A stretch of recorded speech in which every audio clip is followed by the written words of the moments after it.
Good morning dear student, once again today I am going to share some of the basic question which has been asked in JEE Advanced 2020 of paper 1। तो सबसे पहले हम question 9 लेते हैं paper 1 का। तो इसमें ये यूनिट एंड मेजरमेंट का क्वेश्चन है।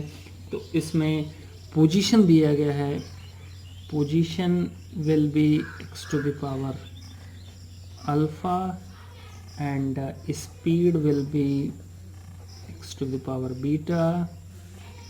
एक्सेलरेशन है x to the power p and linear momentum जो दिया गया है आपको, linear momentum will be x to the power q and force दिया गया है x to the power r। और आपके साथ सामने चार ऑप्शन दिए गए हैं, चार ऑप्शन बताना है कौन सा ऑप्शन करेक्ट है। Alpha plus p equal to 2 beta, second will be p plus q minus r equal to beta and third will be p minus q plus r will be alpha and fourth will be p plus q plus r will be beta. तो सबसे पहले एक question attempt कैसे किया जाए, क्योंकि हमें इन तीनों में रिलेशनशिप निकालना है। तो यहाँ से तो पता है कि एक फैक्टर मिसिंग है, that factor will be time. अगर पोजीशन और स्पीड टाइम, तो एक्सेलरेशन और स्पीड का भी टाइम के साथ रिलेशन निकल जाएगा, तो हम ये क्वेश्चन कर सकते हैं। तो सबसे पहले हम टाइम निकाल लेते हैं। और आप जानते हैं time will B, I can write position upon speed, I can write. तो टाइम को हम लिख सकते हैं x to the power alpha upon x to the power beta. So it will B x to the power alpha minus beta. और यहीं से अगर एक्सेलरेशन और स्पीड में हम काम करें तो acceleration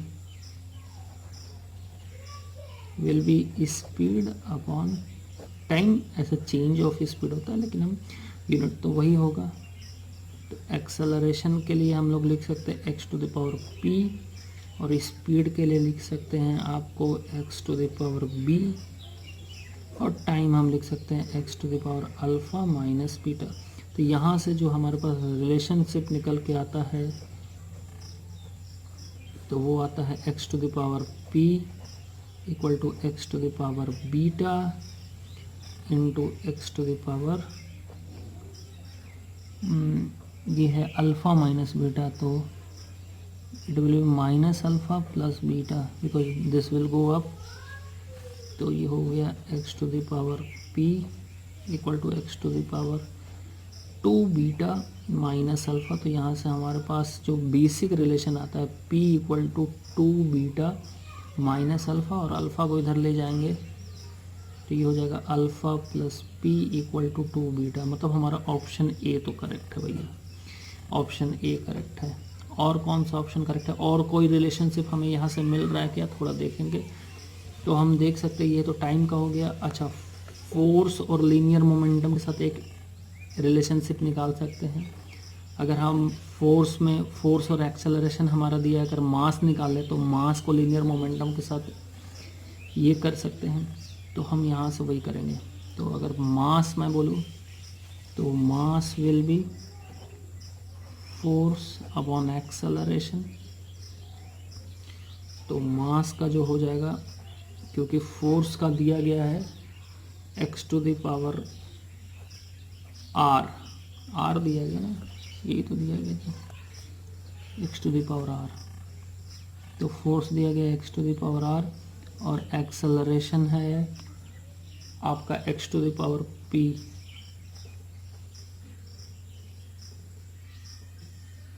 x to the power p। तो मास हो गया आपका x to the power r minus p, ये मास हो गया।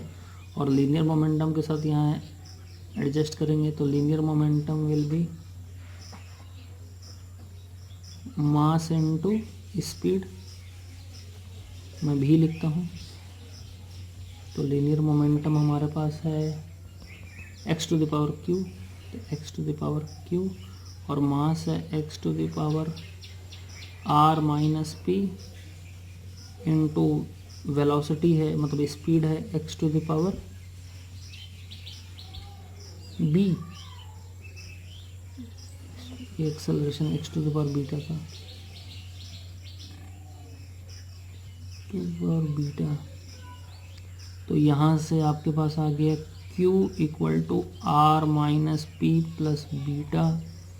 तो यहाँ से अगर आप देखेंगे तो ये p को इधर ले जाइए तो ये आ जाएगा p plus q minus r equal to beta. मतलब आपका ऑप्शन सेकंड भी करेक्ट है, p plus q minus r equal to beta, second भी ऑप्शन करेक्ट है जो कि आ रहा है। अब थर्ड और फोर्थ ऑप्शन को हम चेक करेंगे, p प्लस, थर्ड ऑप्शन को अगर चेक करना है p minus q plus r equal to alpha.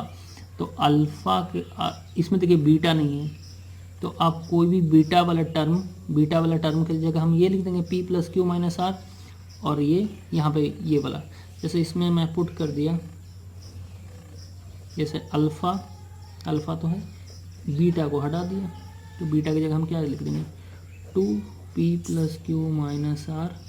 तो सारे टर्म तो आ गए, तो alpha plus p 2p 2q minus 2r। तो ये हो जाएगा आपका, ये हो जाएगा p प्लस 2q और अल्फ़ा प्लस 2r। तो ऐसा कोई रिलेशनशिप नहीं बन रहा है। जो हमारे पास ये रिलेशन है थर्ड वाला p minus q plus r, तो p प्लस 2q आ रहा है और माइनस आर, ऐसा कोई रिलेशनशिप नहीं आ रहा है, क्योंकि हमारे पास जो अल्फ़ा का रिलेशन आ रहा है वो आ रहा है p plus 2q minus 2r। तो ये रिलेशन गलत है, तो ये नहीं लिखेंगे। और सिमिलरली वी कैन डिराइव इसमें से, अब यहाँ बीटा दिया गया है, तो यहाँ बीटा दिया गया है, तो हमें अल्फ़ा के टर्म, अच्छा तो बीटा दिया गया तो हमें अल्फ़ा हटाना है, मतलब अल्फ़ा का कोई टर्म है तो उसमें हटा देना। तो हमारे पास अल्फ़ा का जो रिलेशनशिप आया था वो ये आया था, नेक्स्ट पेज पे alpha plus p equal to 2 beta. तो हमें बीटा को रखना है, अल्फ़ा को हटाना है। अच्छा, अल्फ़ा को और क्या लिख सकते हैं आप, अभी आपने अल्फ़ा को डेराइव किया था, जैसे आपने अल्फ़ा को अभी डेराइव किया था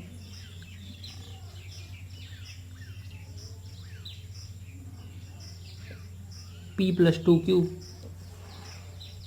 p plus 2q minus 2r plus p equal to 2 beta.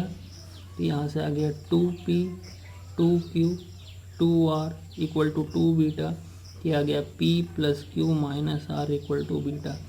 मतलब जो हमारा सेकंड ऑप्शन है वही आ रहा है, मतलब जो थर्ड ऑप्शन है हमारा p plus, okay fourth option है p प्लस क्यू, ओके तो डी ऑप्शन तो होगा ही नहीं, क्योंकि सेकंड ऑप्शन करेक्ट है तो डी ऑप्शन होगा नहीं। तो इस तरह हमने क्वेश्चन 1 का जो आंसर है वो है A and B correct answer. ये बहुत ही बेसिक क्वेश्चन था। उसके बाद हम चलते हैं एक और क्वेश्चन लेते हैं, क्वेश्चन नंबर 10। क्वेश्चन नंबर 10 में देखिए कैसे मैं सॉल्व करता हूँ।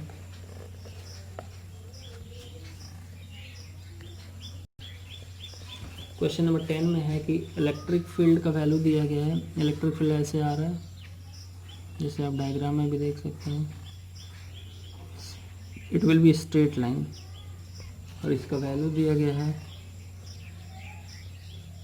-400√3y, और स्पीड दिया गया है, ये जो चार्ज पार्टिकल है उसकी स्पीड दी गई है, यू की स्पीड दी गई है 2√10 10⁶ मीटर पर सेकंड। और ये पार्टिकल ये हिट करना है, ये पार्टिकल टी पे, और जो इसकी वैल्यू दी गई है वो 5 मीटर दी गई है। तो आपको बताना है इसमें, और आपको Q/m भी दिया है, Q/m इक्वल टू 10⁻10। तो इसमें 4 ऑप्शन दिए गए हैं, तो कौन सा ऑप्शन करेक्ट होगा। The particle will hit T if projected at an angle 45 degree, सबसे पहले तो ये है, ठीक है। तो इसमें भी आप देख सकते हैं, आप अगर ux लेते हैं, ux will be 2√10 into 10⁻6 cos theta, मतलब u cos theta. uy will be 2√10 into 10⁻6 sin theta. अच्छा ई वाई दिया गया है, क्यू बाई एम दिया गया है, तो हम यहाँ से फोर्स निकाल सकते हैं।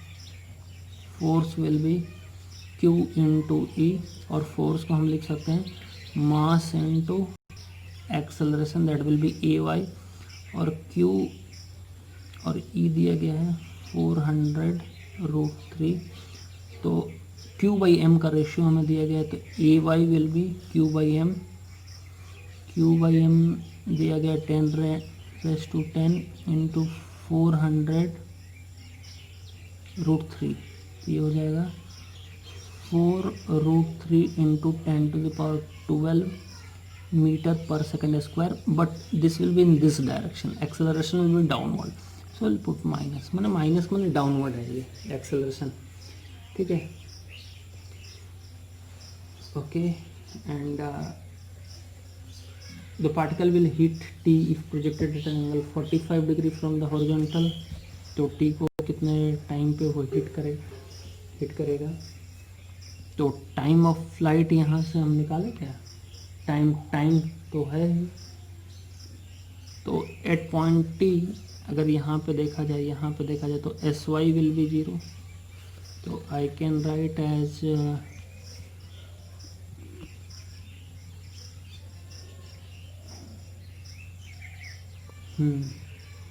तो टाइम ऑफ फ्लाइट पहले निकाले, तो टाइम ऑफ फ्लाइट के लिए हम यहाँ पे क्या लिख सकते हैं,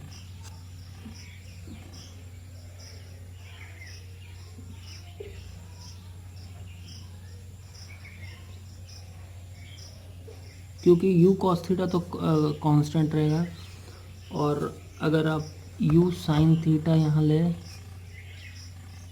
अच्छा पहले टाइम ऑफ फ्लाइट निकाले थे, तो टाइम ऑफ फ्लाइट अगर आप देखेंगे तो आप एस वाई इक्वल टू क्या लिखेंगे, u y t minus half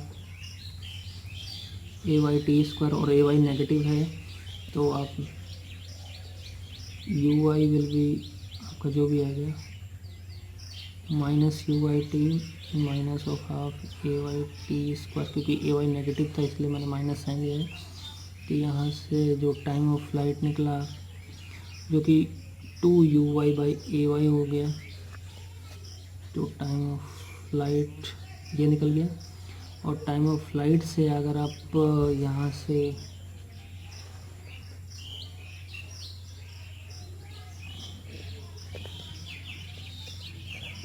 range दिया गया है, तो रेंज को आप लिख सकते हैं you x into time of flight, तो रेंज है 5 मीटर, और यू एक्स है you cos theta into T, T will be 2u/a y, और a y हमने निकाल चुके हैं, तो विल राइट एज 5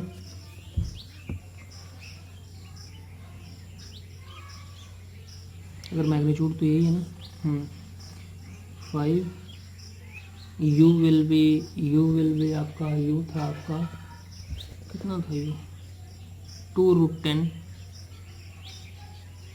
2√10 था, हाँ √10 था कुछ, हाँ 2√10 था, ये हो जाएगा 2√10 into 10⁻6 into cos of theta into 2u/, means 2 into 2√10 10⁻6 into sine theta upon a y कितना है 4√3 इंटू 10⁻12, तो ये और ये तो कट गया, और यहाँ से बच गया आपका 5, ये 2√10, तो ये हो गया 2 इंटू 2 4 इंटू 10, और यहाँ पे आ गया आपका 4, और ये आ जाएगा √3, ये हो जाएगा साइन थीटा कॉस थीटा, तो 2 साइन थीटा कॉस थीटा, इसको हटा देते हैं, यहाँ पे लिख देंगे साइन 2 थीटा, तो ये हो जाएगा 4 भी कट गया, और 5 2 जा कट गया, तो साइन 2 थीटा इक्वल टू √3/2, मतलब थीटा आ रहा है आपका sine 2 theta equal to sine 60, मतलब थीटा आ गया आपका 30 डिग्री। मतलब 30 डिग्री पे अगर ये प्रोजेक्ट होगा तब ये हिट करेगा। 30 डिग्री पे अगर ये प्रोजेक्ट होगा, 30 डिग्री पे प्रोजेक्ट होगा तो ये हिट करेगा। तो आपके पास पहला ऑप्शन है the particle will hit if is projected 45 degree from horizontal, तो आपका पहला ऑप्शन तो गलत है, आपका पहला ऑप्शन जो है वो गलत है। बी नंबर में पूछा द टाइम विल हिट, हाँ the particle will hit if it is projected either eight 30 degree और 60 डिग्री। 60 डिग्री पे भी होगा क्योंकि साइन 230 इक्वल टू √3/2 ये 120 पे भी होता है। 120 जैसे इसको हम ऐसे भी लिख सकते हैं, साइन 60 को लिख सकते हैं साइन 180 माइनस, जैसे साइन 2 थीटा, और साइन 60 को लिख सकते हैं साइन 180 माइनस 120। तो sine 180 minus 130 equal to sine 120 होता है। तो थीटा इक्वल टू 60 डिग्री भी यहाँ हो जाएगा। तो 30 और 60 डिग्री पे दोनों पे हिट कर सकता है। तो option B is correct, option B is correct. And option C है आपका टाइम टेकन कितना लग रहा है, तो टाइम टेकन भी डिफरेंट लगेगा। अब टाइम टेकन तो हमने निकाल रखा है पहले ही, time will be 2u(i) upon a(y), तो टाइम विल बी 2u(i), तो 2u(i). अब u(i) कितना है 2√10 इंटू 10 टू द पावर 6। अब साइन थीटा अपॉन a(y) कितना है आपका, a(y) आया आपका 4√3 इंटू 10 टू द पावर 12। तो यहाँ से सबसे पहले हम ये काट देते हैं और ये 10 टू द पावर 6 हो गया। तो time will be √10 upon √3 into 10 to the power 6। अब साइन थीटा का वैल्यू पहले साइन 30 लेना है, साइन 30 लेंगे तो 1/2 हो जाएगा। तो 1/2 हो जाएगा तो ये हो जाएगा √5 इंटू √2, मतलब √5 upon √3 upon √2 √6 into 10 to the power 6, that will be micro second. तो ये तो ऑप्शन सी करेक्ट लग रहा है। और उसके बाद अगर साइन थीटा का वैल्यू अगर आपने √3/2 लिया तो √3/2 लेंगे, तो √3/2 अगर लेंगे, जैसे मैं अगर यहाँ पे लिख दूँ, जैसे ये सारे चीज़ों को हटा दूँ, √10 into 10 to the power -6 into √3/2 लेंगे। अगर यहाँ पे भी √3 है तो √3 कट गया तो ये हो जाएगा √5/2 माइक्रो सेकेंड हो जाएगा। तो वो भी ऑप्शन आपके पास करेक्ट है, मतलब ऑप्शन सी आपका करेक्ट ऑप्शन है। एंड ऑप्शन डी जो है आपका है वो है time taken to hit is √5√3, तो ऑप्शन डी इज रॉन्ग। तो इसमें option B and option C आपका करेक्ट है। आप पूरी तरह से सॉल्यूशन को गो थ्रू होके आप जा सकते हैं और देख सकते हैं। ये जो बेसिक क्वेश्चन है उसी का ये 12th का ये बेसिक क्वेश्चन में ही जेईई एडवांस ने पूछा है। मैंने अपने क्लास में आप लोगों को एक और प्रॉब्लम कराया था, जब ई ऐसे आता है, ई अगर कोई एंगल पे आता है तो भी मैंने बताया था कि क्योंकि उसमें यूएक्स भी चेंज होता है, यूएक्स भी चेंज होता है, ठीक है। तो इसमें तो सिर्फ यूआई ही चेंज हो रहा है, लेकिन उस वाले क्वेश्चन में जो मैंने कराया था उसमें यूएक्स भी चेंज होता है, तो वो थोड़ा सा और भी एडवांस क्वेश्चन था। तो आई होप आपको ये वीडियो पसंद आया होगा। अगर आपको पसंद आए सॉल्यूशन तो आप मेरे चैनल को सब्सक्राइब कर सकते हैं, लाइक कर सकते हैं, कमेंट कर सकते हैं। Thank you so much.